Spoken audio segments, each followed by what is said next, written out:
élection législative beneen débat commencé posé wu. D'abord li ma bëgg a laaj mooy le débat sur le 3e mandat. dañu gis ne le pouvoir de Macky Sall wala boog ñi bokk ci partem ak ñu koy soutenir ñoom ñoo posé ce débat. Est-ce que c'est un contexte bu ñu choisir pour poser le débat wala dañuy jàpp rek ne waxu quelque dof la yu bokk ci benn parti li ñeneen ñi ñëwut a wax ñoom ñu wax ko wala c'est bien réfléchi, le contexte est bien choisi. waaw le contexte est bien choisi xam nga normalement. man li ma jàpp mooy ñoom ci seeni calcul dañ doon xaar ba élection législative yi génn. résultats yi génn. maintenant en fonction de nombre de députés yu ñu am. waaw ñu doog a décider ndax dañuy jéem a proposer la candidature de Macky Sall ou pas.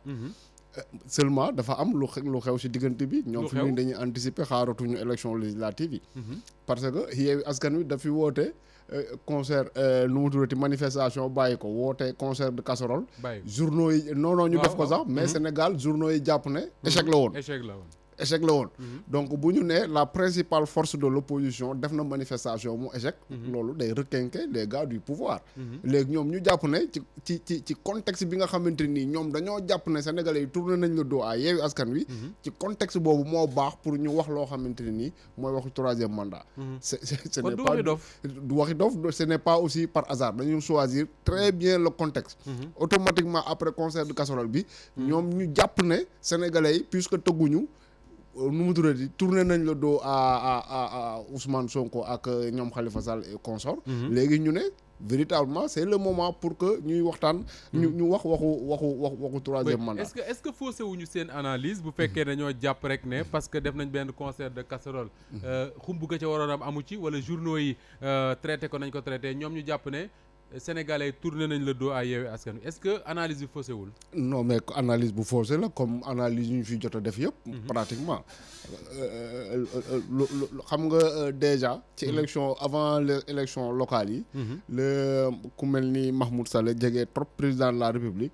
dem foofu ne locales yi mooy premier tour présidentiel. donc am lu mu fa théoriser ba teg.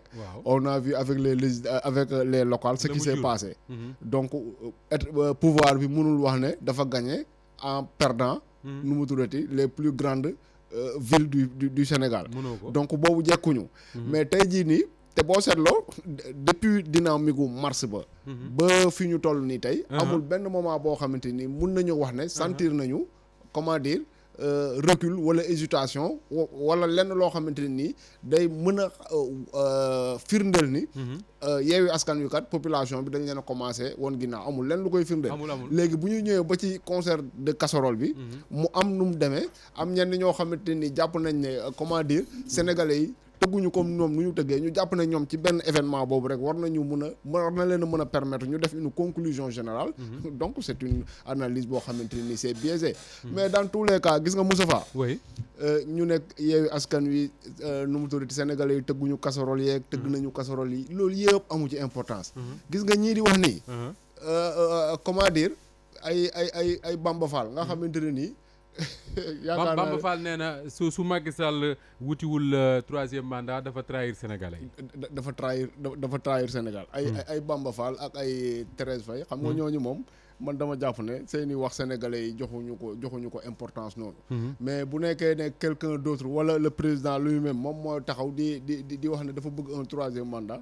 donc je pense que le débat va tourner autrement. d'accord Mame Birame maa ngi ñëw léegi parce que il faut ñu imaginer ban scénario moo nar a am bis bu le président moom ci boppam taxawee ne dafay wuti 3e mandat en attendant ñu nuyu ko dalal ko jàmm moom soxna Awa Diop Ndiaye soxna si ñu ngi lay nuyu. Moustapha maa ngi lay fay di nuyu Mame Birame ñoom di yu Fatou ak Rahim yëpp di nuyu ñi ñuy déglu. di jéggalu ci tardé bi. mbaa da nga doon wuti am xar. utuma xar sax ndax gisaguma koppar gu ñu utee xar waaye dëkk bi daal xat na xat goo xamante ne. waaw commencé na macha xat lool. man sànq si di kër góor gi laa jóge pour ñëw Walfadjri mais c'est compliqué. ah non mais diggante EMG ak Walfadjri tu fais quasi 45 minutes. c'est sûr alors Awa yaa ngi fekk ñuy waxtaane mbirum 3e mandat ak ñi nga xam ne ñoo ci jot a wax.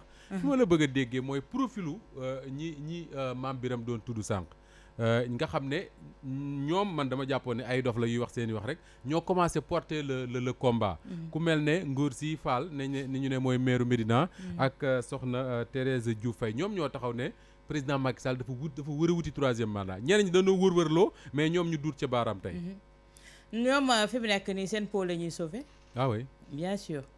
parce que soo déggee nee naa leen VAR bi lay baax na fi. soo déggee VAR bi ñu defal Bamba Fall bi. mu gis VAR rek war a gëm ne yàlla dinañu àtte. waaw xam bi muy wax ne su Macky di dem day fekk 7 ans du fekk action bu fekkee ne finance la prescription bi 10 ans la. du fekk prescription bi jot de ce fait dañuy bëgg mu continuer. ba prescription bi jot suy dem doog a dem comme ça ñoom ñu nokki ngelawal féex. seen bopp la ñuy couvrir ndax ku ci nekk ci ñoom ñoo ñu di wax am na gestion boo yore woon. war nañ koo mën a lëj mbët xool li fa nekk te man jàpp naa ne Macky Sall foofu la leen téye fi mu nekk nii ci gestion ba nga xamante ne def na fa am na ay nébuleuses yu ñu fa gis foofu la leen téye moom ñëpp dem sukk jébbalu ji su tisoolee ñu ne ko yaaram kallaa lu mu bëgg ñu defal ko foofu la ñu toll mais tey dafa am wax joo xamante ne Moustapha daf koo tënk ba pare c'était clair et net une vidéo de Macky Sall qui disait 2019 mooy si laay dugg si sama 2e mandat soo leen ma fale su ma ko defee su ma paree jeexal naa fi keneen ñëw loolu jarul polémique jarul wax moom si boppam moo ko wax donc on ne peut pas être plus royaliste que le roi peut-être nag su demee ba ci biir nguur neex loolu mu dellu si waat naan sama liggéey matagul ak te xamul ne état c'est une continuité ne Abdoulaye Wade dafa yemale woon fenn moom mu ñëw war a àggali ndax Abdoulaye Wade li mu doon wax may leen ma 3 ans ma àggali mayuñu ko lu ñu mayul Abdoulaye Wade nag naka lañ koy mayee keneen yaakaaruma ko loo xamante ne constitution moo ko tënk moom moo ko wax bu fekkee ne moom dafa jàpp ne liggéeyagul lu tax mu mën a dem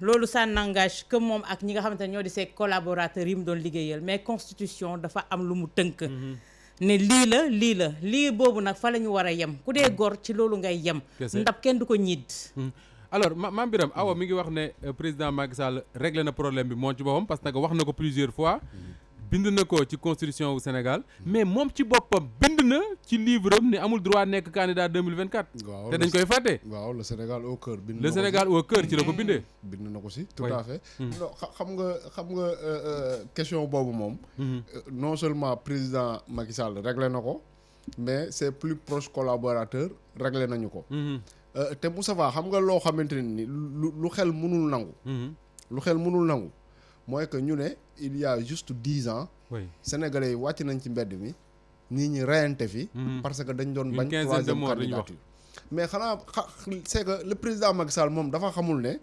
sénégalais bu ñu toogee ne tekk di ko bàyyi muy def lu ko neex di def comme ab buur am plus de pouvoir que le roi Mohammed VI c'est parce que dañoo jàpp ne 2024 dañuy abal mais bien sûr loolu lañ jàpp mais moo tax ñu ne nañ ko muñ garaawul mais y a juste que ça bu ñu toog xam te nag nu mu tuddati li fi jot a xew mois de mars sax loolu moom moo ko sabablu moom moo ko bëggoon mooy manifestation yu ko fi xawoon a jëlee yooyu moom moo ko bëggoon donc soo seetloo pratiquement depuis 2012 ba 2022 bi ma lay wax boo ci génnee mars boobu Macky Sall day dérouler comme bon lui semble di def nag lu ko neex lu ko neexee di def lu ko neex xam nga temps yee passé joxe na def naa bilan am c'est 10 ans en moins de 5 minutes mun naa la ko defalaat léegi en 5 minutes te loolu noonu bu nekkee ne sénégalais yi dañ koo jàpp ñu ne pétrole bi nga xamante ni waroon nañu mën a permettre ñu génn ci nu mu tuddati sous développement bi ñu ne moom ak rakkam def nañ ko nu mu tuddati def nañ ko naka su dul noonu ñu ne la yeneen ressources yi gaz bi waaw ma ko expliqué moom laa bëgg loola répété seulement dañ ko ñu ne la ay nu mu tuddati ay grioom ñu ngi sàcc ay près de 1 milliard ay këram ñu ne la député am def na lii ñu ne la député am trafiqué na visa yi ñu ne la lii xam nga Moustapha avant mois de mars bi l'ancien bâtonnier du Cameroun dafa ñëw fii Sénégal mu ne xàmmeetul Sénégal ci procès Khalifa Sall bi mu ne xàmmeetul Sénégal dëkk boo xamante ni dëkku bañkat la mos a doon moom mënul comprendre président Macky Sall bu mu fi ñëwee ba léegi acte yi muy posé te sénégalais yi mel ne nemm mel na ay xar yu yar mu ne moom mënul woon a comprendre loolu dama yaakaar ne sax Macky Sall moom moo toog tekkaarulu sénégalais yi soof ko ba mu ne xaaral ma jàpp Ousmane Sonko ñu yëngatu ndax ñu yëngatu parce que à un moment donné mënuloo woon a comprendre am na beaucoup de scandales yoo xamante ni xew na sous son régime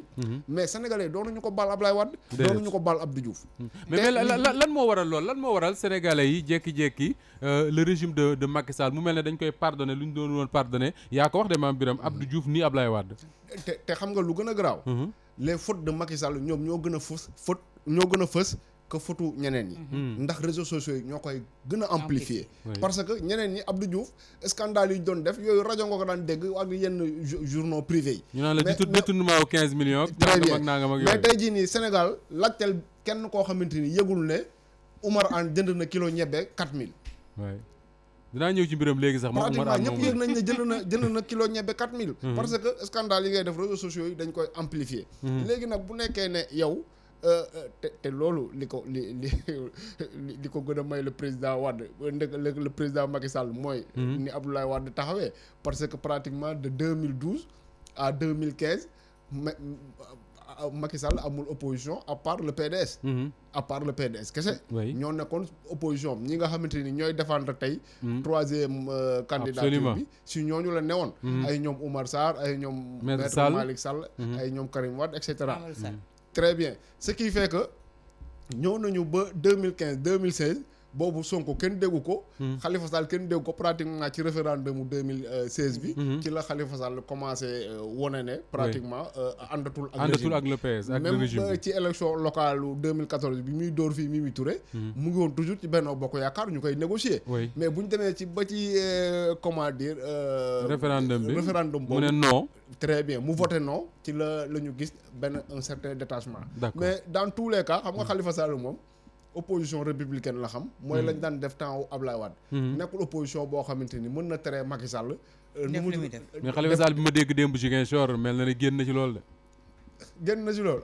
man de liwul loolu ay dinañ porte plainte jéngu bi daal warul yem ci des propos il faut poser des actes mais justement jéngu boobu ak poser des actes awa foofu laa bëgg ñu taxaw moo di ne Sénégalais yu bari dañoo jàpp ne coowal troisième mandat dañu jàpp ne coowu parti politique yi la am na ñoo xam ne dañ naan waaw lu tax parti yi duñ ci wax lu tax duñ ko def un combat est-ce que si jamais ñu dem ba à un certain moment le président Macky Sall déclaré ne li ma waxoon yépp wàcc woon ko guuxaat naa ko damay wuti troisième mandat est-ce que su boobaa du nekk un combat des Sénégalais et non des Sénégalais yi ne ci parti politique yi mais duñu xaar ba caaf xam Moustapha waruñu xaar loolu su caaf xamee tiga dégge yàqu maa fe dafa neex fi mu nekk xam nga daf ko wane dafa commencé wane ne fii laa bëgg jëm ak yéen ndax su amee sañ-sañu taxaw ne leen li ma commencé liggéey àggagul nga dem CEDEAO ñu ne leen nañu limiter les mandats à 2 en Afrique nga ne man bokkuma ci maa lànk nga toog ne li ma doon def kiiwatuma ko nga gis ses plus proches collaborateurs ñëpp di prôner mandat illimix loolu rek ça veut tout dire doo toog nag ba àgg si cappaandaw li ne yaa ngi doog a porter ce combat là c'est perdu d'avance c'est d'ores et déjà la ñu war a porter combat boobu parce que fii la ko waxee léegi nga commencé jël topp si ay tànkam li muy wax bu ci nekk nga koy teggi bu fekkee ne ñoom respecté ñu lu nga xamante ne moom moo di charte réew mi respecté wuñu constitution bi la bataille se fera autrement oui parce que tey jii wane nañu ne constitution faale wuñ ko parce que jalon yi ñu jàll yëpp dafa bëri bu ci nekk on foule du pied la constitution kon du kooku moom mooy rek respecter li nga xamante ne constitution et on s'achemine vers des élections législatives yoo xamante ne absolument tey jii bu fekkee ne la majorité tàngee ci côté attendez-vous à ce que à l'Assemblée nationale ñu voté loi boo xamante ne daf koy may mu defar candidature am samp ndëndam mais du samp ndëndam rek yem ci day dem élection su demee élection ñoom ñoo yore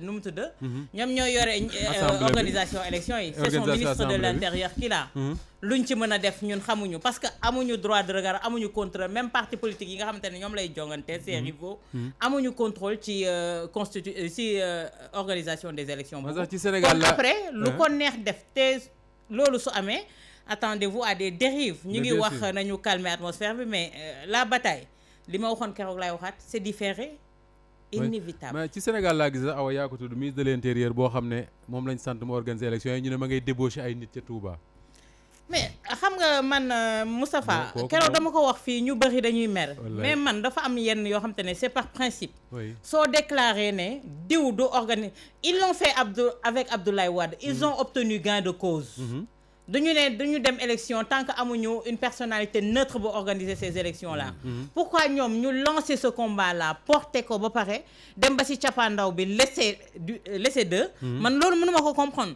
soo porter benn combat il faut y aller jusqu'au bout advienne que pourra man loolu laa gëm par principe loolu lay défendre d'accord alors Pape Sané daanaka dama waroon nuyu rek daal lay tàgguwaat parce que mais nuyu naa la dalal la jàmm mais fay naa la moom maa ngi jégalu nag yoon moom damay jégalu mais dafa mu ngoog rek non dëkk bee seere waaw geex na dëkk bi c'est compliqué j'ai garé ma voiture jël taxi wàccaat jël Jakarta xam nu mu tudd cak pour egsi non mais léegi nag dañuy def comme maam Biram quoi comme xam nañu dëkk bi dafay xat ñuy añi si fii rek midi ma ñëw waaw par respect pour ñuy déglu alors ñi ngi doon wax si affaire troisième mandat maam Biram dafa wax sànq benn affaire et il le répète très souvent mooy sénégalais yi bu ñu nangulee régime Macky Sall li ñu ko nangul yëpp boobu ba léegi muy tëj di dóor di ñuy muñ c'est parce que dañoo gëm ne 2024 dañeen jàll ci leneen day jeex alors si jamais en 2024 avant ñu ak 2024 awa mu ne bu ñu xaar mais si jamais mu déclarer sa candidature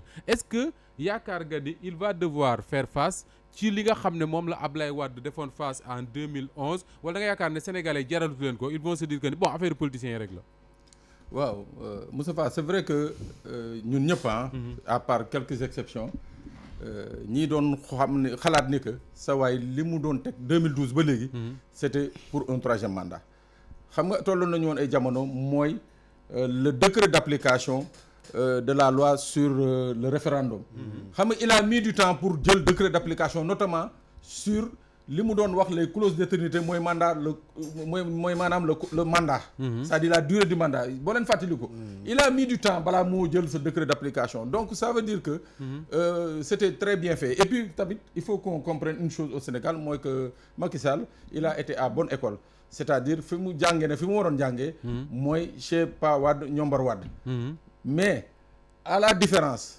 des deux mooy que kële foncièrement il a des valeurs démocratiques c'est-à-dire am na la nga xam ne moom du ci àgg kii il nous dit qu'il est démocrate mais je pense des fois li maître Ousmane Ngom doon wax ci Ablaye Wade naan il parle comme un démocrate il agit comme un dictateur je crois que tey jii maître Ousmane Ngom su mënoon dellu soir sur la scène politique sañ na wax loolu ci kii nga xam ne mooy jiite tey Sénégal mais effectivement ndax xalaat na ne ni que lii Sénégalais yi réservé woon Wade moom duñ ko réserver il peut le penser parce que depuis lors il n'a fait que poser des actes et des jalons yi nga xam ne moom lay Mame Birame di rappeler chaque fois am nay soldats ak takk der yu bari de moom voilà ak moyens yu bari c'est vrai que am nay soldats am nay takk der mais Moustapha xam nga tamit dafa am la nga xam ne lu am solo ci réew boole matuñu 100 000 voilà non matuñu c'est-à-dire 17 millions de Sénégalais soo waxee chiffre bi sax ñu topp la pour waaw pour atteindre xaw ma la waxuñu chiffre dañ ne matuñu nangam waaw mais en tout cas daal li leer ba leer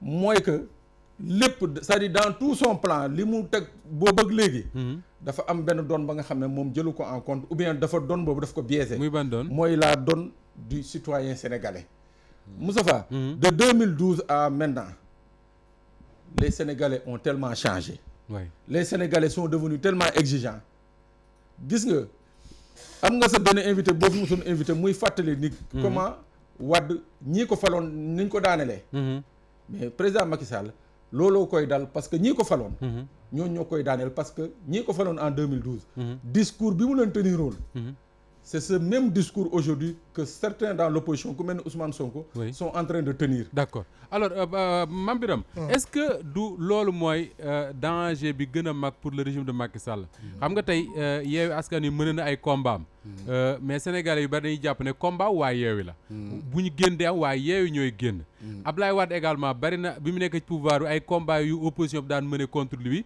ay fiches électorales yu bari Sénégal dañoo jàpp ne combat wu politicien la mais affaire du troisième mandat est-ce que le camp Macky Sall nekkul di créer un camp du non boo xam ne non seulement dina regrouper l'opposition mais dina regrouper toutes les autres forces yi nga xam ne ñoo combattroon la troisième candidature d'Ablaye Wade. Absolument xam nga jusqu'à présent. ñu ngi naan ñi dañuy conjuguer opposition sax au pluriel. waaw di naan y a plusieurs oppositions. Absolument. parce que ñii dañuy am na sax ñu tuddee les opposants à l'opposition. les opposants à l'opposition donc loolu sax am na fi. mais comme nu nga ko waxee débat wu troisième candidature. loolu yaakaar naa ne forcément day créer benn clivage. maanaam oui wala non. amul oui mais amul non c'est-à-dire. amul waaw. bu boobaa ku nekk di nga tànn sa camp. très bien. mais bu boobaa ñii nga xamante par exemple su ma jëlee exemple yu ndaw rek waa Aar Sénégal. aujourd'hui mun nañu wax ne amuñu raison pour topp Yewwi Askan Wi pour ñuy xeex ndax seen liste. ils ont parfaitement raison de le dire. mais suba mënuñoo wax ne du ñu ànd ak. Yewwi Askan Wi pour contre le troisième mandat. te comme nu mu valable ci Aar Sénégal noonu lay valable ci Bougane noonu lay valable ci keneen ak keneen ak keneen.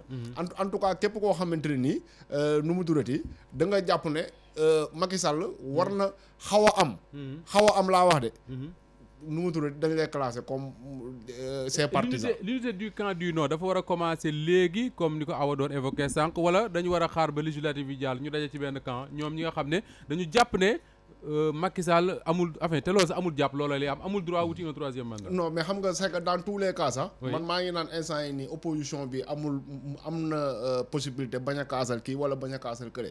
mais au Sénégal il y a eu ce que l'on appelle le FRTE. moo xam ab front boo xamante ni dañ koo créé. nekkul pour mu dem ay élection mais tout juste pour muy topp le processus électoral. nga xamante ni chaque parti da ciy am un membre. bu ñu demee ba nga xamante ni gis nañ ne fichier électoral bi. à un mois des élections amul benn opposant bu ci am accès ñu ne lii c'est une anomalie. mënuñu continuer processus bi te amuñu accès ci fichier électoral bi. ñu ne tey jii nii créé nañ benn front boo xamante ni. mais xanaa xamoo loolu moo may pratiquement moo ñu may acquis yi ñu am yëpp Ablaye Wade. quand on l'imposait mu désigner une personnalité neutre pour organiser les élections nekkul ne dafa toog saalam rek jékki-jékki ne war naa ko may mun a may opposition bi. nit ñi ñoo waxtaan dajaloo. forcé ko. En 2012 tamit en 92 quand on parle de code consensuel. consensus ça veut dire que ne ñun ñëpp waxtaan nañ ci ba déggoon nañ ci. donc yooyu noonu ça n'empêche en rien. opposition bi ñoom ñu dajaloo. pour di xeex te loolu du bokk ak dara liste yi nga xamante dañ koy yóbbu élection pour député wala local. ku nekk défendre ses intérêts. très bien mais ku am lu leen mën a réunir. très bien te boo seetloo sax manque de cadre te non au troisième mandat doy na dénominateur commun. mais Moussa Fa manque de cadre boobu tey jii nii moom mooy tax. bu waa aar waxee nga ne ñii Ousmane Sonko la ñuy gaaruwaale.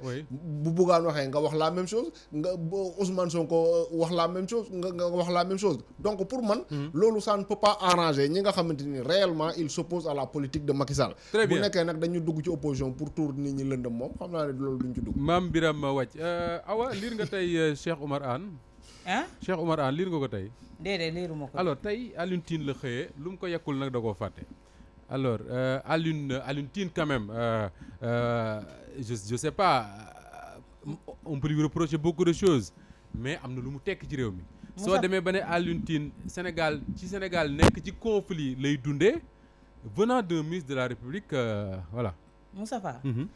c'est que dafa am yenn yoo xamante ne du bett kenn parce que en 2012.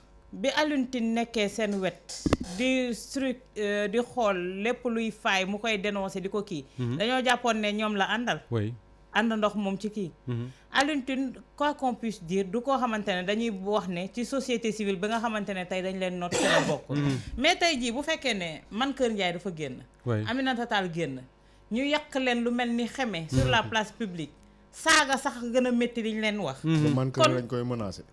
su keneen kuñ ko def kon warul jaaxal kenn. mais xam nga li may wax gis nga homme d'état. dañ ko rafle ci réew mi. te loolu depuis 2000. gis nga Diouf luñ ko mën a reprocher. luñ leen mën a reprocher liggéeyu ñoog. kiiwuñu mais y avait des hommes d'état. état amoon na valeur. ils respectaient la république. xamoon nañu kan moo war a nekk ministre ak kan moo dul ministre. d'accord enquête de moralité bañ koy def. dafa amoon solo xam ñan la ñuy tànn. c'était pas question de background am diplôme yu bëri. mais question de nit ak nité. lañ doon njëkk a xool. d'accord te loolu moo doon gouverner mais tey ñi ñu am ils ne peuvent pas servir d'exemple. Pape Sané en quelques secondes parce que waxtu jot na. waaw vite fait, c'est-à-dire mais bu ñu neexee le nom rek le nom de Cheikh Oumar Anne résume ta question. mooy que moom qu'est-ce qu'il représente dans ce Sénégal. moom pour rappel il fait partie de ceux-là qui ont soutenu Wade pour le 3e mandat. Cheikh Oumar Anne ci Wade la nekkoon de. bii Macky Sall falo boobu la daw il a été l'un des premiers transhumants.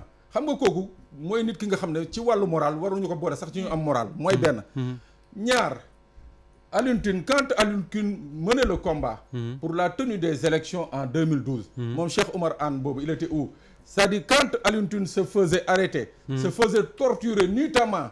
Alioune Tine quand on le déportait jëlee ko Sénégal en plein processus électoral di ko yóbbu Burkina Faso xam nga les Sénégalais ne se rappellent pas de ces sacrifices là. Alioune Tine alkaati yi jàpp nañu ko fi Pape Mokhtar Pape Sané denc ko dik pendant garde à vue 3 jours xaw ma ñu déféré ko parquet le procureur a refusé de le prendre parce que il n'avait pas donné l'ordre de l'arrêter. mais plus grave arrestation boobu. oui.